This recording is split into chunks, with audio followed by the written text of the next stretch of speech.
Alright, what's up guys? Welcome back to Kolton's Kitchen, back in the beautiful kitchen.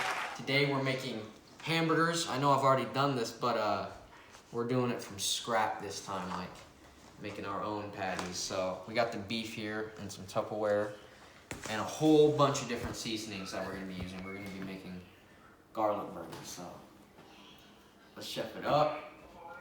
So we're going to be adding quite a few ingredients, just starting with some basic salt and pepper. He's making garlic burgers. Dude, people do it all the time. They know how to make shit, bro. Boom. Okay. Now we're doing some salt, so throw this in here. Alright, so we got the salt in. It's important that you don't add too much because some of the other ingredients we're using already have salt in them. So we're going to be getting it not too salty, but with salt. So next ingredients, we got onion and garlic powder. They look pretty similar, so, you know, just read the labels. We're just gonna add a nice, healthy amount in here. We got about a pound of beef in here, so it's important that we add enough. And onion powder as well. Alright, so this is not an ingredient you need to use. We're just experimenting here. We're using some buttery steakhouse Kinder's rub. Just because we want to experiment. We're only going to do about 1 or 2 tiny little dashes, so like. Alright, so now we got some smoked paprika. You don't want to add too much. I mean, it's really up to you, but if you want them to taste good, you don't want to put too much in. So we're going to do 2 dashes of it. So like just a quick, like, maybe a few, like 3 good dashes of it. So our number 1 ingredient that you cannot miss is mozzarella steak seasoning. Even though it's a steak seasoning, trust me, you want this on your burgers because it's just like, I mean, they're both meat. It's like a staple.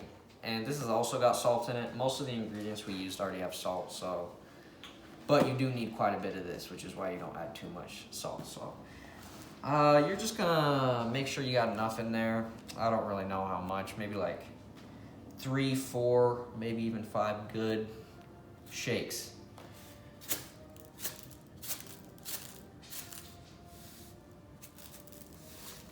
So yeah, that's a good amount, like 4 or 5 good shakes of this good stuff.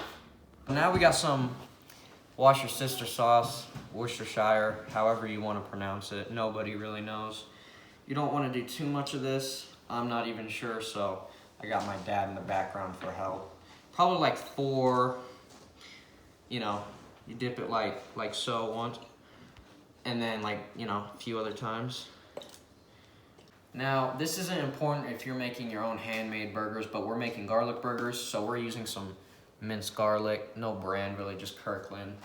And you want a good fair amount of this because you really want to taste that garlic in the burger. So now, wash your hands is the most important part before we do this because we don't want to get food poisoning or anything bad, but now it's time to mix it. You want to kind of go fast with mixing hamburger because if it sits in your hands too long, it will start to brown, which means it's cooking, and you don't want that. We going? Yeah. Alright, so I'm going to use gloves.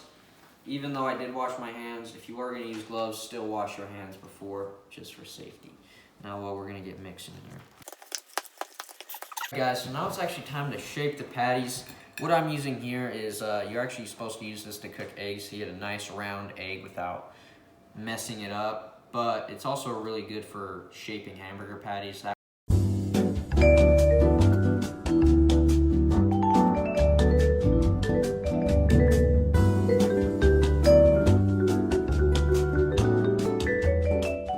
So, we're going to be putting some bacon grease on our pan once it's warmed up because it gives those burgers a little bit of a bacon taste to them. Fortunately, we don't have any bacon to put on them, so make do with what you got. Now, for the heat, I'm on a gas stove. Anyone who's not on a gas stove, I would say a medium-ish kind of heat would be good, but if you are on gas, just a good 4-ish, maybe a little above 4, just like so. All right, now we got to throw the patties on. Just throw on whatever you can with whatever space you have, whether you're cooking in a pan, grill, or smoking them if you even want. We're probably going to throw about 3 on at a time. That way we can keep control of what we're cooking, and we don't have too much going on at the same time.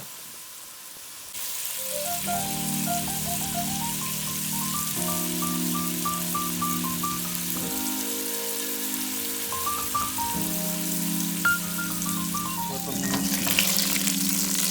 Just a nice quick flip. Get that. Getting a little sizzly here, but if you can't handle the heat, get out of the kitchen. See, this is kind of what we want here, and we also want to press them down, kind of flatten them back to original size. But you don't want to press the juices out, so kind of careful when you're doing this. Don't want to press way too hard, but enough so they'll smash down back to what they were.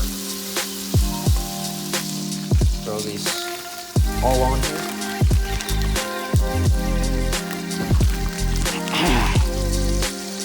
Throw them a little bit.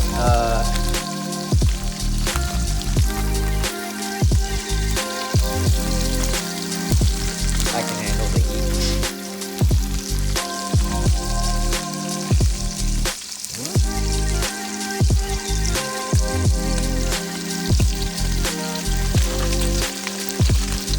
Last piece, slice.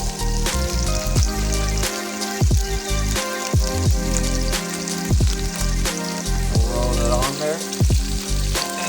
Now we're going to throw a little bit of Parmesan on top of each.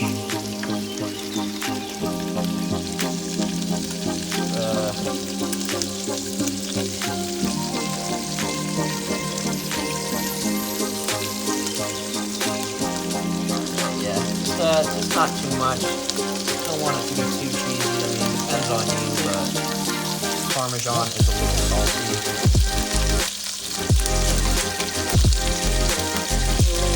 A bit of water. We're just gonna kind of pour around the patties. You don't want to pour on the patties. Kind of around. Now throw this on, steam that cheese for like hot. They're warm though.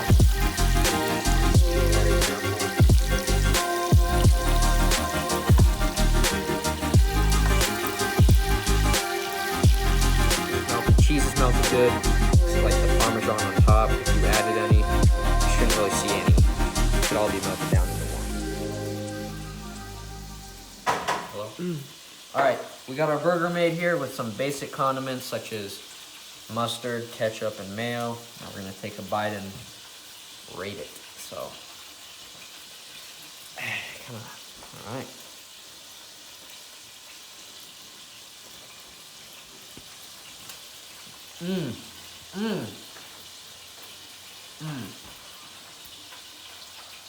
Now that's got a lot of flavor to it. I can definitely taste most of the seasonings that I put in there, and that cheese on top. It's like a cherry on top.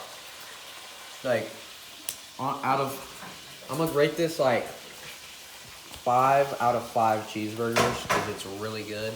This is my cameraman. We're gonna see what his thoughts are.